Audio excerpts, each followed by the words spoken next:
It is essential to be up to date on happenings around you, and to make that easy for you, ladies and gentlemen, we present Freshlight, where we bring fresh newspaper headlines to the limelight. Mondays to Saturdays, 8:30 a.m. to 9 a.m. on Al-IyamoyeTv and radio. Watch, like, subscribe, and make sure your notification is activated on our YouTube channel. You can also like and comment on our pages on Facebook, Twitter, and Instagram at Al-IyamoyeTv and radio.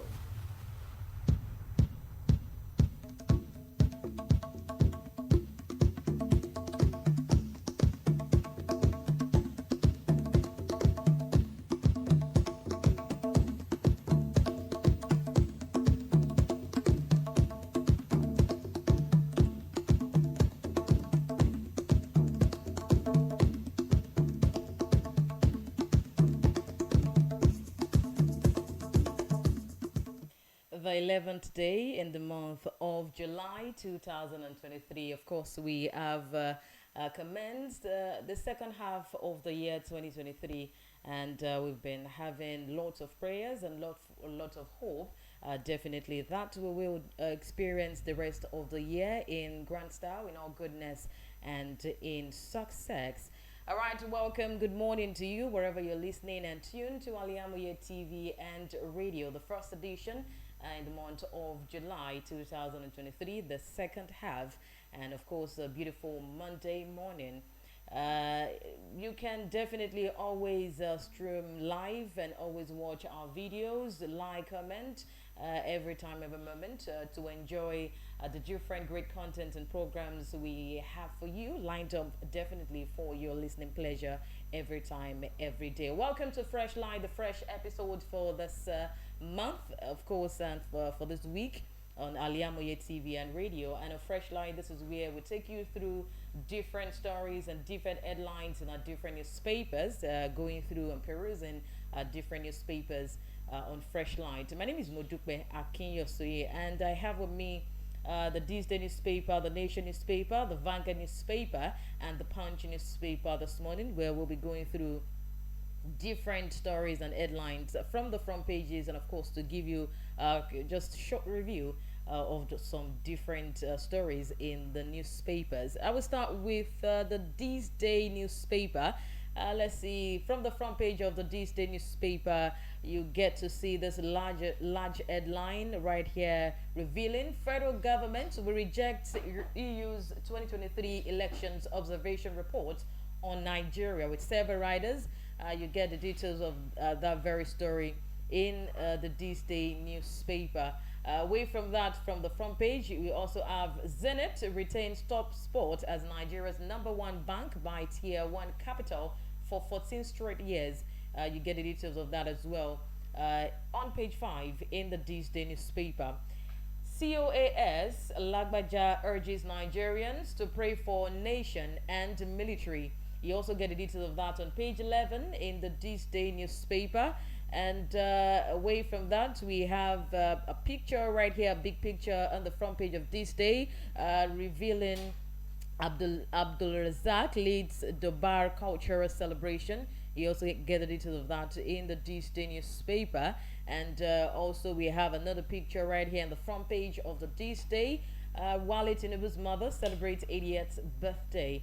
The rest of that and much more you get in the This Day newspaper. Quickly, to giving you a couple of stories from the This Day newspaper. We'll start with this very story that says, CO Chief of Army Staff Taurid Lagbaja urges Nigerians to pray for nation and military, with a rider that says army has bled, piled up wounded in action, number of widowers swells.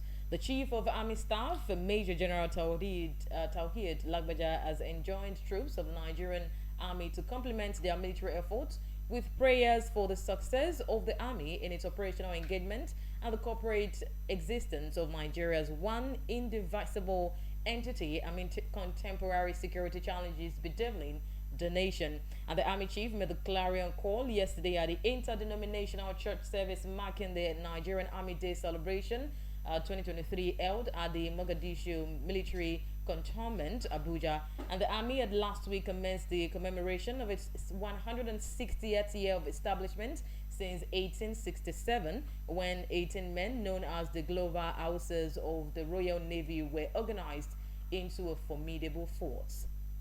The rest of that in the Disney newspaper. The Chief of Army Staff, Tawhid Lagbaja, urges Nigerians to pray for nation and military. And away from that, we also have this story from the Disney newspaper. CPPE task federal government on measures to mitigate pains of economic reforms, with double riders urges CBN to evolve framework to moderate volatility in forex market. Hasten palliatives for citizens, PDP chieftain tells Tinubu. In Lagos, and Benga Shodende in Ado-Ekiti, the Center for the Promotion of Private Enterprise has urged the federal government to deploy measures that would mitigate the pains inflicted by its current economic reforms on key sectors of the economy. And it also tasked the Central Bank of Nigeria, CBN, to put in place a sustainable intervention framework to moderate the volatility in the foreign exchange market. And these were contained in the 2023 half-year economic review that was issued by an economist and chief executive officer of the CPPE, Mr. Muda Yusuf, which stated that Nigeria currently has a better fiscal space with an outlook for lower fiscal deficit, a moderation in the growth of public debt, reduction in debt service burden, and an improvement in the macroeconomic stability are very positive. The rest of that in the This Day newspaper with the headline CPPE task federal government on measures to mitigate pains of economic reforms. And quickly taking this story from the This Day as well. Major shake-up as Navy reshuffles and redeploys 56 rear admirals. The Nigerian Navy on Thursday reshuffled top officers comprising 56 rear admirals and a commodore.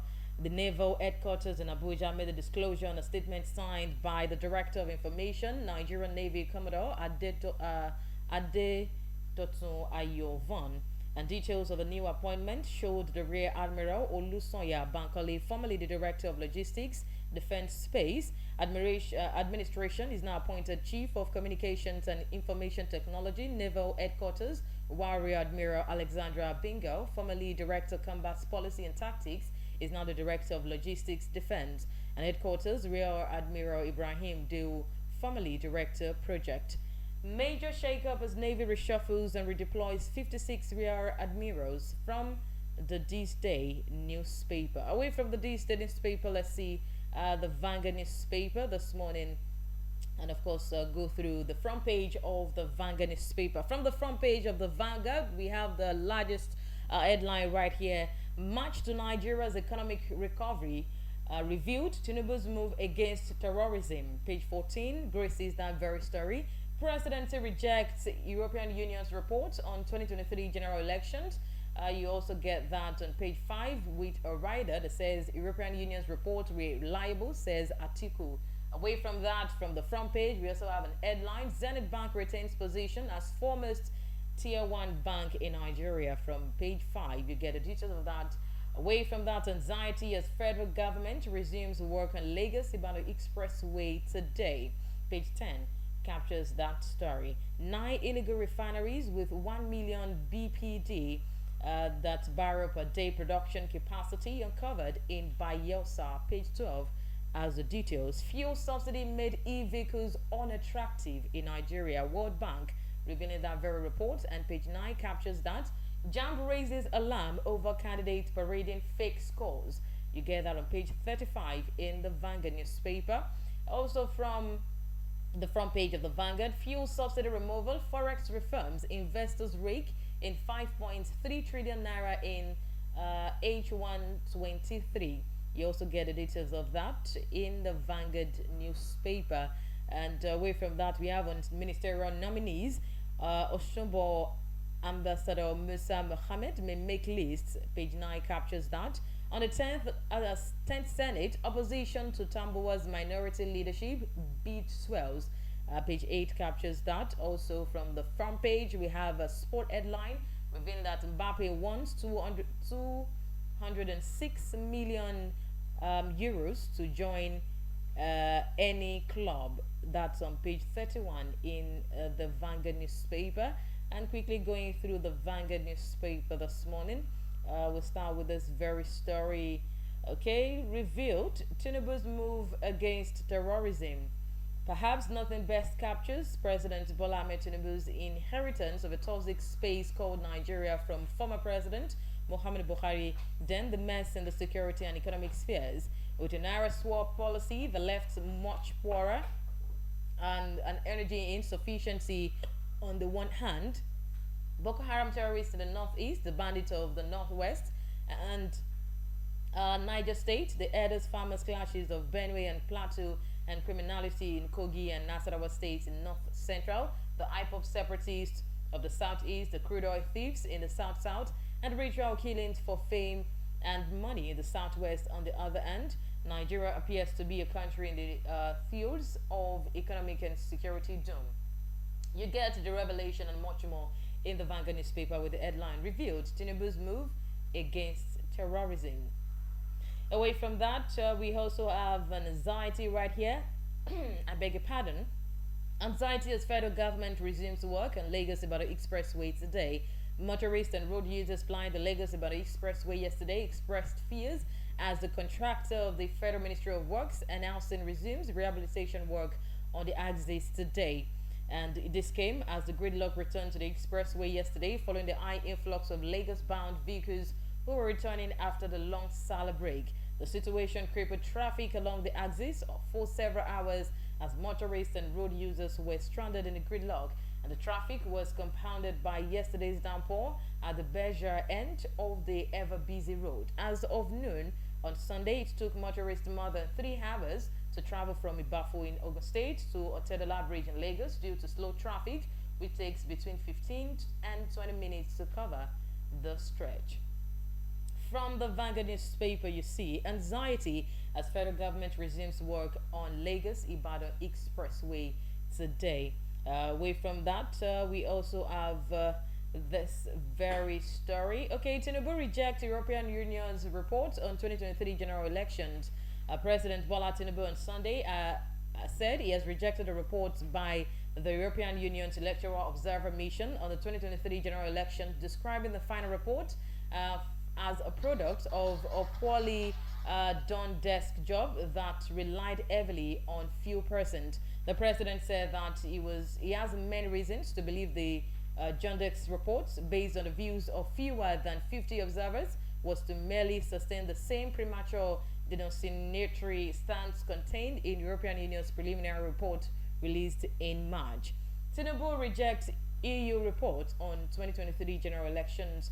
The Vanguard newspaper captured that very story. Quickly taking this last story from the Vanguard newspaper. Improvised lifestyles Nigerians adapt to survive subsidy removal. Okay, that from the opinion segment of the Vanguard newspaper. Away from the Vanguard, because of the time, let's quickly peruse the front page of the Punch newspaper. That will be the last one for today because of a time. All right, the biggest headline from the front page of the Punch newspaper review: Governors battle cash crunch. You have that with double riders on the front page, and you get the details of that on page 23 in the Punch newspaper. Also from the front page, opposition attacks federal government as presidency lambast EU poll observers. You get that on page 2 in the Punch. NLC to meet Tinubu on 65-year retirement age. Page 7 captures that. NNPCL and marketers fuel vessels arrive next week. Ipman are revealing that on page 21 in the Punch newspaper. Away from that, UTME top performer manipulated score faces prosecution. JAMB revealing that as well on page 20 in the Punch. Kanmon months as kidnappers kill RCCG pastor. 7 churchgoers rescued. Page 4 captures that very unfortunate story. Zenith Bank leads Nigeria lenders in new global ranking. That's also resurfacing, and page 23 captures that very story. And quickly going through the Punch newspaper this morning, let's see, just taking 1 or 2 stories from the Punch newspaper. Okay, we start with governors battle cash crunch from the Punch newspaper with double riders. Delta Imo Cross River or your leader states borrow 130 billion naira in 3 months. 17 shortfall each state internally generated revenue. Debt rise to 5.5 trillion naira. About 25 states in Nigeria suffered a shortage fall in internally generated revenue and struggle with cash crunch in the first quarter of 2023. And findings by the Punch have shown, and also data obtained from the budget implementation reports of each state show that 25 states earned 182.26 billion naira in the first quarter of 2023, and this was a shortfall of 3.07% or 5.77 billion naira from the 188.03 billion naira made in the fourth quarter of 2022 based on a quarter by quarter analysis. The rest of that in the Punch newspaper. Governors battle cash crunch. You get the details of that in the Punch newspaper. Away from that very story from the Punch, we have UTME top performer. UTME top performer manipulated score faces prosecution, says JAMB. The Joint Admissions and Matriculation Board has said it will prosecute one Ejikeme Imesoma for allegedly inflating a score from 249 to 362 in the 2023 Unified Tertiary Matriculation Examination, and thus parading herself as the 2023 UTME top scorer. The examination body said it also uncovered one Atong Gerald from Kaduna State, who never sat for the exam but claimed to have scored 380. In a statement on Sunday by its spokesman, Dr. Fabian Benjamin, JAM said it found the case of Mesoma particularly pathetic, as she had allegedly hoodwinked unsuspecting members of the public, including businessman Chief Innocent Chukuma, who offered her 3 million naira in scholarship while the state honor was being planned to celebrate her. The rest of that in the Punch newspaper. UTME top performer manipulated score and faces prosecution, says JAMB. And running it up with this Metro story. Yes, Metro story from the Punch newspaper. Can months as kidnappers kill RCCG pastor and 7 churchgoers rescued. The Christian Association of Nigeria in Ogun State on Sunday expressed sadness over the killing of a pastor, Kayode Oluwakemi, by kidnappers who abducted 7 worshippers, all of whom had been rescued in the state. And Punch Metro gathered that the churchgoers were conducting a vigil at the Redeemed Christian Church of God, Desires of Nations Parish, when the kidnappers invaded the premises of a church at Abuliori in the Obafemi Wode local government area of Ogun State, killed the pastor and kidnapped 7 worshippers. And reacting to developments, the General Secretary CAN, Dr. Stephen Adeyemi, urged the government to step up efforts to stop insecurity around worship centers in the state. CAN months as kidnappers kill RCCG pastor and 7 churchgoers rescued. And that'll be all on Freshlight this morning on Al-IyamoyeTv and radio. Do not forget to subscribe to our YouTube channel at Al-IyamoyeTv radio. Of course, like, comment, share, and also follow us on all our social media platforms, Facebook, Twitter, and Instagram at Al-IyamoyeTV and radio. Thank you so much. I remain MODUPE AKINYOSOYE. We still have lots of program for your listening pleasure. Stay with us. Good morning.